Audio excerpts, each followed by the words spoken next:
बिस्मिल्लाहिर्रहमानिर्रहीम। अस्सलाम वालेकुम दोस्तों, वेलकम टू कोऑर्डिनेट। आज की वीडियो हम डिस्कस करेंगे मॉड्यूल 1 11 से आगे। तो वीडियो के अंत तक लाजमी देखिएगा ताकि कोई भी इंपॉर्टेंट कॉन्सेप्ट आपका मिस ना हो। बाकी वीडियो अच्छी लगी तो उसको लाइक लाजमी कीजिएगा, बाकी फ्रेंड्स और दोस्तों में शेयर कीजिएगा ताकि आपके साथ उनकी भी हेल्प आउट हो जाए। और हमारे चैनल को लाजमी जाके एक विजिट कीजिएगा, काफी ज्यादा हेल्पफुल डाटा पड़ा हुआ जो आपके लिए बहुत ज्यादा बेनिफिशियल होगा एंड आई होप सो आप उसे बहुत ज्यादा बेनिफिट भी उठाएंगे। आज की वीडियो स्टार्ट करते हैं। आज की वीडियो में हम प्रोग्रामिंग लैंग्वेजेस पढ़नी है, मशीन इंडिपेंडेंस क्या होती है। जब थर्ड जनरेशन प्रोग्रामिंग लैंग्वेजेस में जो फोर्ट्रॉन और कोबोल एक्सेट्रा आई थी, तो उनमें जो गोल था वो था ये कि मशीन इंडिपेंडेंस। तो मतलब एक प्रोग्राम लिखो और उसे किसी मशीन पर उनको रन करा लो, बस इस मशीन का प्रॉपर कंपाइलर यूज कर लो। तो थ्योरी के अकॉर्डिंग सिंपल लगता था, एक ही डायग्राम में प्रोग्राम में मल्टीपल मशीन पर चल जाती थी, लेकिन रियलिटी में अगर ये देखा जाए तो बहुत ज्यादा हमारे लिए कॉम्प्लेक्स हो जाता था, यानी बहुत ज्यादा इजी नहीं था हमारे लिए। प्रॉब्लम्स क्या थी यहाँ पे डिस्कस कर लेते हैं। तो सबसे पहले प्रॉब्लम ये आई थी कि कंपाइलर की डिपेंडेंसी, यानी जब कंपाइलर बनाए गए थे तो उन्होंने मशीन को अपने फीचर को कंसीडर किया था, जैसे उनकी इनपुट आउटपुट ऑपरेशंस हर मशीन में अलग अलग तरीके से हैंडल होते थे। तो रिजल्ट के अकॉर्डिंग क्या था, जो हमारी सेम लैंग्वेजेस है उनका अलग अलग डायलेक्ट बन जाता था। तो प्रोबेबिलिटी इश्यूज भी कुछ आए हुए थे यहाँ पे, तो उनको डिस्कस कर लेते हैं। तो उसमें क्या था कि एक प्रोग्राम को एक मशीन से दूसरे पर मूव कराने के लिए छोटी मोटी मॉडिफिकेशन जरूरी हो जाती थी। तो स्टैंडर्ड्स प्रॉब्लम कुछ थी यहाँ पे, उनको डिस्कस कर लेते हैं। तो हर जगह लैंग्वेजेस की एग्जैक्ट डेफिनेशन पर एग्रीमेंट नहीं था। तो इन प्रॉब्लम को सॉल्व करने के लिए हमारे पास ANSI यानी अमेरिकन नेशनल स्टैंडर्ड इंस्टीट्यूशन और ISO यानी international organization of for standard ने जो स्टैंडर्ड्स बनाए थे, लेकिन कंपाइलर जो डिजाइनर अपने फीचर्स यानी एक्सटेंशन ऐड कर देते थे, तो जो स्टैंडर्ड का पार्ट था नहीं होता था। तो अगर प्रोग्रामर ने उन एक्सटेंशन का यूज किया तो प्रोग्रामर सिर्फ उसी वेंडर के कंपाइलर पर चल सकता है जो दूसरे पर कंपैटिबल नहीं हो। अब बात कर लेते हैं आगे। तो ये जो प्रॉब्लम थी उसके बावजूद थर्ड जनरेशन की लैंग्वेज थी उन्होंने ऑलमोस्ट मशीन इंडिपेंडेंस अचीव कर लिया था। लेकिन सॉफ्टवेयर को एक मशीन से दूसरे मशीन पर रिलेटिवली इजीली मूव किया जा सकता था। और सबसे इंपॉर्टेंट बात यह है कि एक सीड था जो बड़े बड़े गोल्स की तरफ से ले गया था। अब जो ड्रीम ऑफ कंप्यूटर साइंटिस्ट क्या था हमारे पास, तो ये था कि मशीन जो है हमारी उसको सिर्फ एल्गोरिथम में हमने एग्जीक्यूट करने के बजाय एल्गोरिथम डिस्कवर करना भी आना चाहिए था। यानी प्रोग्रामिंग और भी अब्स्ट्रैक्ट हो जाना था, ये लाइक ह्यूमन जो डायरेक्टली अपने कॉन्सेप्ट में बात करें और फिर मशीन कंपैटिबल फॉर्म में ट्रांसलेट उसको करने की जरूरत ना हो। तो इसका रिजल्ट क्या हुआ था कि प्रोग्रामिंग लैंग्वेजेस में जो इवॉल्व होते थे उनकी इतनी क्लासिफिकेशन जो जनरेशन के अकॉर्डिंग था उसमें क्लियरली डिफाइन करना मुश्किल हो गया था। तो इन सिंपल वर्ड्स क्या था, थर्ड जनरेशन की जो लैंग्वेजेस हैं उसमें ऑलमोस्ट मशीन इंडिपेंडेंस थी। प्रॉब्लम ये आई थी कि कंपाइलर और डायलेक्ट्स आ जाते थे, जबकि प्रोबेबिलिटी इश्यूज और एक्सटेंशंस के इश्यूज भी आए थे। स्टैंडर्ड रख लिए थे ANSI और ISO ने, और उसमें काफी ज्यादा हेल्पफुल की थी और 100% इंडिपेंडेंस नहीं मिला था। लेकिन ये जो फाउंडेशन है एक फ्यूचर एडवांस लैंग्वेजेस और अब्स्ट्रैक्ट प्रोग्रामिंग के लिए ये बनाई गई थी। आगे बात कर लेते हैं नेक्स्ट मॉड्यूल की। तो प्रोग्रामिंग लैंग्वेज को जनरेशन के हिसाब से क्लासिफाई करना एक लीनियर स्केल पर होता था। तो जितना प्रोग्रामर को मशीन का लो लेवल गैब्रिज से फ्री किया जाता था उतनी ही हाई जनरेशन लैंग्वेज होती थी। लेकिन रियलिटी में प्रोग्रामिंग लैंग्वेज एक लीनियर पाथ पे डेवलप नहीं हुई। अलग अलग पैराडाइम्स यानी जो अप्रोचेस हैं उसके अकॉर्डिंग अपने अपने जो ट्रैक है उस पर इवॉल्व होते गए। जो मेन पैराडाइम्स थे वो हमारे पास 4 हैं। पहला है फंक्शनल, देन है ऑब्जेक्ट ओरिएंटेड, देन है इंपरेटिव एंड फिर लास्ट है हमारे पास डिक्लेरेटिव। इंपरेटिव हमारे पास क्या होता है उसको देख लेते हैं। तो इसको जो प्रोसीजर डायग्राम भी कहते हैं, जो ट्रेडिशनल अप्रोच है प्रोग्रामिंग की। मशीन लैंग्वेज जो है साइको कोड और जो पाइथन है इसी पैराडाइम पर बेस्ड करते हैं। अप्रोच इनकी क्या थी, एक एल्गोरिथम ढूंढो जो प्रॉब्लम को सॉल्व करे और उसको इस सीक्वेंस में कमांड के फॉर्म में लिखो। मतलब इंपेरेटिव जो पैराडाइम है उससे हम सिस्टम को बताते हैं कि कैसे करना है। फॉर एग्जाम्पल अगर मुझे एक लिस्ट सॉर्ट करनी है तो मैं उसमें स्टेप बाय स्टेप कमांड लिखूंगा, कंपेयर करूंगा, देन स्वैप करूंगा, फिर रिपीट करूंगा। तो आगे नेक्स्ट की बात करते हैं, इंपेरेटिव क्या होती है, डिक्लेरेटिव क्या होती है। तो डिक्लेरेटिव क्या होता है, डिक्लेरेटिव इंपेरेटिव का ऑपोजिटिव होता है। तो इंपेरेटिव में हम एल्गोरिथम लिखते हैं, डिक्लेरेटिव में हम प्रॉब्लम डिस्क्राइब करते हैं। एल्गोरिथम जो सिस्टम है उससे खुद अप्लाई करता है, कैसे काम करता है ये डिक्लेरेटिव जो प्रोग्रामिंग है सिस्टम के अंदर प्री डिफाइन होती है।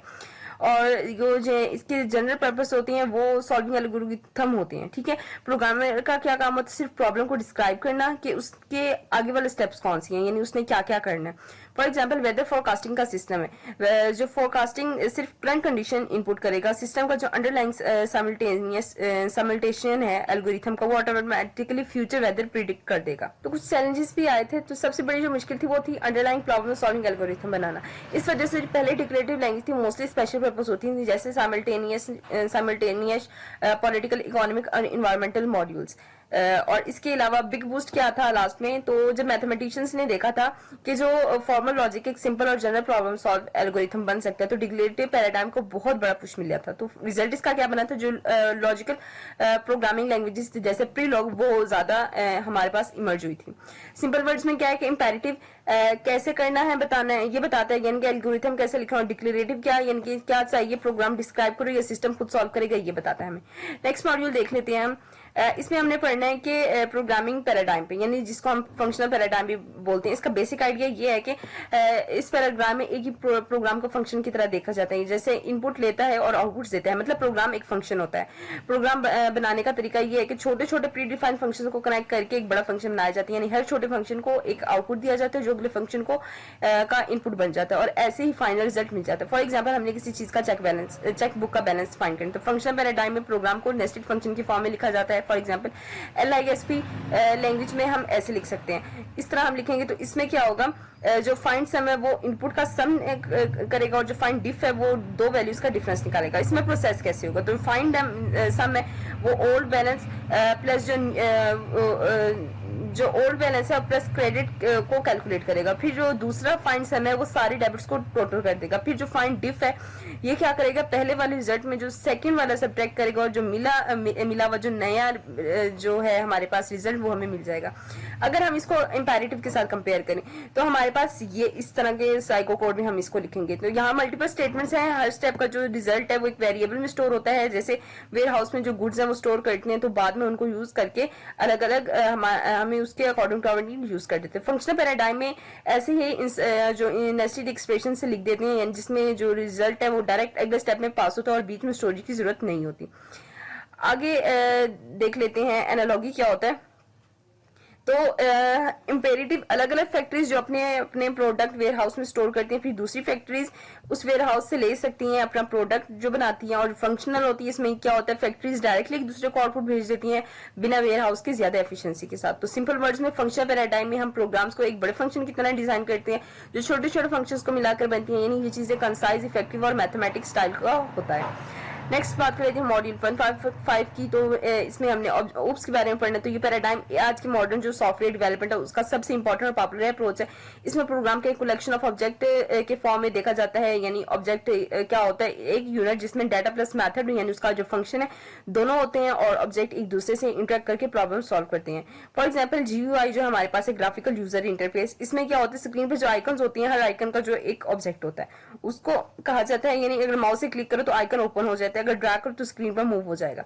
मतलब हर ऑब्जेक्ट अपने से रिलेटेड इवेंट हैंडल करना जानता है। अगर हम इसको करेंगे इंपेरेटिव के साथ कंपेयर करेंगे, तो इंपेरेटिव में क्या होता है, एक लिस्ट ऑफ नेम सिर्फ डाटा होती है, यानी अगर लिस्ट को सॉर्ट करना हो तो प्रोग्राम के अंदर मैनुअली एल्गोरिथम लिखना पड़ता है। यानी कि ऑब्जेक्ट ओरिएंटेड में क्या लिखते हैं, लिस्ट खुद एक ऑब्जेक्ट बन जाती है। तो इस ऑब्जेक्ट के अंदर ऑलरेडी मेथड्स होते हैं, जैसे इंसर्ट हो गया, डिलीट हो गया, इसके अलावा इज एम्प्टी, सॉर्ट वगैरह, ठीक है।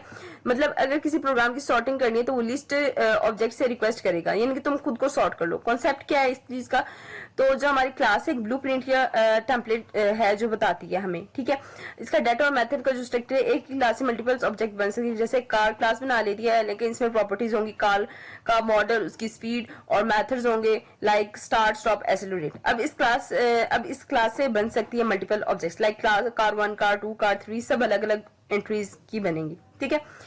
अब जब सेम क्लास से बनने की वजह उनकी कैरेक्टरिस्टिक्स सेम होंगे, लेकिन एक ऑब्जेक्ट जो है हमारे पास क्लास से बनता है और उसको इंस्टेंस को क्लास कहते हैं। यानी ओप में क्या करते हैं, प्रोग्राम को ऑब्जेक्ट के ग्रुप में तो तोड़ते हैं। हर ऑब्जेक्ट के पास अपना अपना डाटा प्लस मेथड होती है, और क्लास टेम्पलेट और ऑब्जेक्ट यानी उस क्लास का इंस्टेंस होता है। और फायदे इसका क्या होता है, कोज रीयूजेबल होते हैं, इनको उसको दोबारा से यूज किया जा सकता है, मॉड्यूलरिटी और रियल वर्ल्ड मॉडलिंग इजी हो जाती है इसमें। तो दोस्तों ये था हमारा आज का लेक्चर। उम्मीद है आप लोगों को पसंद आएगा। वीडियो अच्छी लगी तो लाइक लाजमी कीजिएगा, चैनल को सब्सक्राइब कीजिए और बेल आइकन को प्रेस कीजिएगा। बाकी कोई क्वेश्चन कोई क्यूरी हो कमेंट बॉक्स में लाजमी पूछिएगा, आपको आपके सवाल का जवाब दिया जाएगा। मिलेंगे नेक्स्ट वीडियो में एक नई अपडेट के साथ। अपना बहुत ज्यादा ख्याल रखिएगा, दुआ में याद रखिएगा। तब तक के लिए अल्लाह हाफ़िज़।